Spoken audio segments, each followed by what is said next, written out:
United States now have emergency residential addresses. It's no longer only for postal, no longer for residential effects. We have our system, our addresses are underneath emergency watch, emergency locators, emergency evaluation, emergency systems. We're underneath United States emergency watch right now. I don't know. Probably never will end. So yeah. These are worse. This is way worse than any movie you've ever seen. No, so you see, I've been in a mental ward. It's called an emergency watch. Yeah. What's happening all throughout the United States is the same thing as happening in the mental ward. If it's happening in your neighborhood, it's happening in the mental ward. A jail, prison cell, actually you have freedom there now. That's where all the freedom's at now. You do not have freedom in the open public. You don't. I mean, everyone was talking about racism back in the days. Actually, there was no racism. They were just paranoid and greedy at the same time. Not being greedy, they were trying to be greedy, but they would find the truth out that there's nothing that even exists out in education. Can't get nowhere through education. Really can't. So, now we're underneath an emergency system. And do you know what happens on the mental ward? If you stand in one area and a certain employee, which all employees, any one of them would come near you, it's always sexual. There's either you have to have sex with a patient or you have to have sex with the employee. They do not allow you to leave that hospital unless something sexual has occurred in that hospital on you. Or else they will try to, well, sedate you and then tell you they did sexual things to you while you're asleep. Make you more insane and laugh at you, mock you for things that they assume, yeah, they're paranoid. All the employees are paranoid. It's enough that the patients are already paranoid from this going on in public and in private homes. But now, hey, the employees are paranoid from something going on in their lives that, well, it's all considered that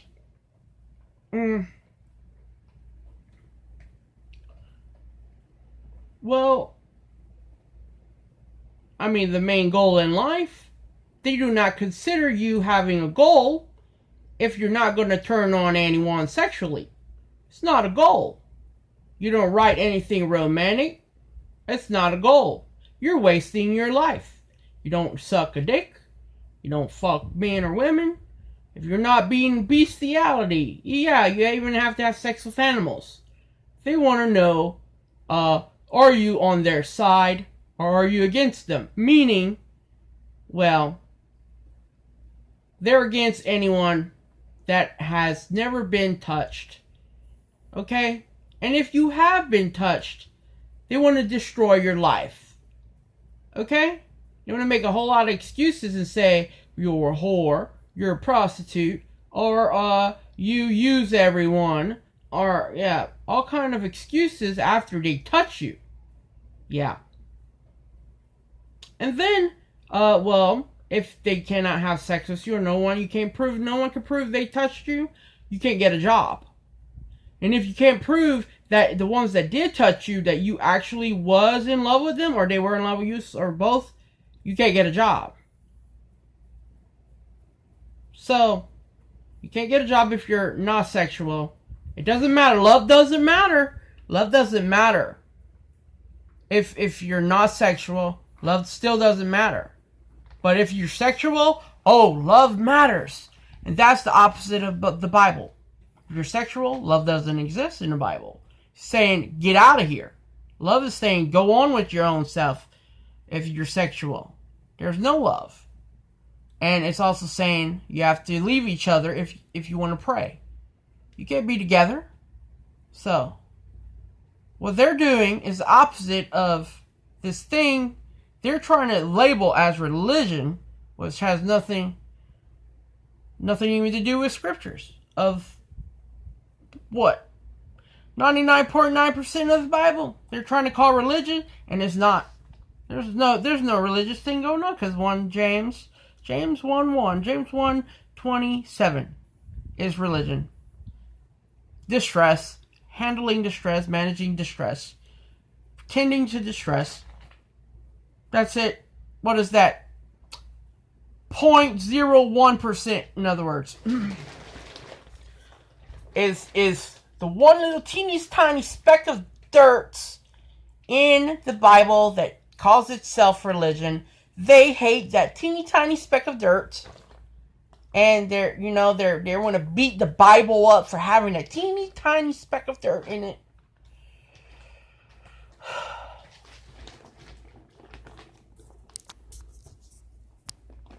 So, see, since we cannot have a relationship with no one, because they're calling it, even the Bible calls it consummation.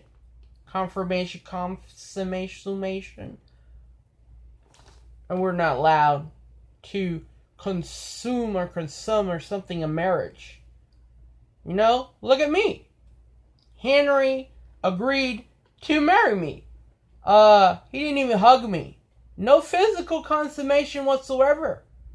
He considered, they all considered, my mom was right there. You're going to marry her? He says, yeah, so. Okay. They all consider verbal as consummation, okay? They consider verbal as you just confirmed your marriage. So, yeah, they didn't ask me. So, they stated right there that, because they're always bitching about, I didn't want a man, but look what they did to me. Look what they did to me. They didn't ask me, do you want to marry him, Christy? They didn't ask me nothing. I mean, a damn thing.